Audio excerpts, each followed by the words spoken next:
Femme, vie, liberté. Femme, vie, liberté. Femme, vie, liberté. اقدامات خود را برای حمایت از مکانیزم‌های پیش‌بینی شده ادامه دهد. C'est moi, Khodanur. J'ai été torturée en l'attachant à un bar pendant des heures. Avant d'être tuée par le régime islamique, je vivais dans la pauvreté. Je n'avais pas le droit d'avoir un acte de naissance. Un homme plein de joie de vivre. Il fallait me voir.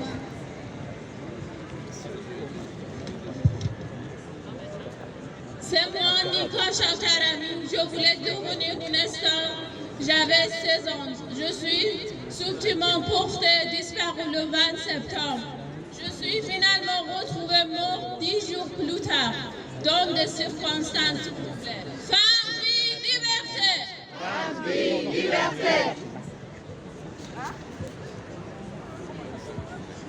C'est moi qui ai Palais, un enfant iranien de 9 ans, tué par balle.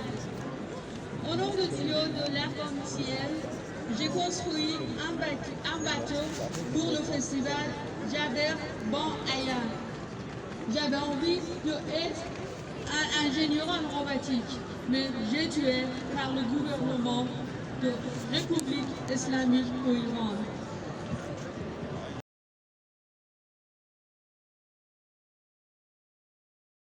Femme, vie, liberté. Femme, vie, liberté. زن زندگی آزادی. زن، زندگی آزادی. زن زندگی آزادی. زن، زندگی آزادی. Halte, halte, halte. Halte au massacre en Iran.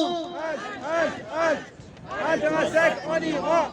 Brise le silence. Arrête la violence. Brise le silence. Et Islamic Republic, en ce moment, il est en train de tuer les gens dans la rue.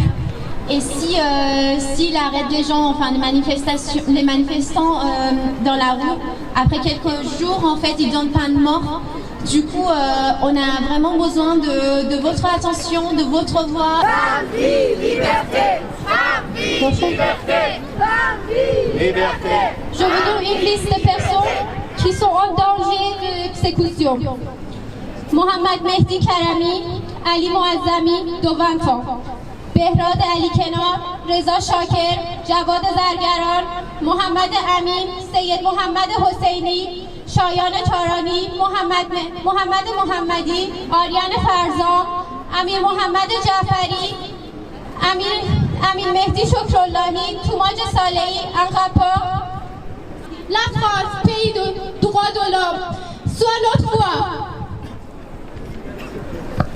Donc je suis secrétaire du groupe d'Amnesty International de Rennes. Donc Amnesty, comme je l'ai dit, Amnesty enquête depuis très très longtemps sur la situation en Iran parce que la situation en termes de droits humains est problématique depuis plus de 40 ans, même avant qu'il y ait déjà la loi de 79 qui a rendu encore plus difficile la situation pour les femmes. La situation en termes de droits humains, elle était déjà problématique en termes de condamnation, de liberté. Mais là, avec l'arrivée des mollahs au pouvoir, c'est vrai que pour les femmes, je dirais que la liberté s'est arrêtée. Une partie de la vie s'est arrêtée. Pour travailler, c'est quand même extrêmement difficile. Donc nous, notre vigilance, ce qu'on essaye de motiver la communauté internationale, évidemment, pour se mobiliser, pour soutenir les Iraniens et les Iraniennes, soutenir pour que, notamment, là, il y a une très grande urgence vis-à-vis des procès qui ont eu lieu d'une manière complètement illégale, c'est-à-dire sans enquête, sans avocat, et des personnes qui sont condamnées du jour au lendemain, des procès collectifs. Donc là, nous, ce qu'on demande, c'est qu'il y ait vraiment des représentants des pays du monde qui assistent à ces procès pour essayer de faire en sorte que ça s'arrête.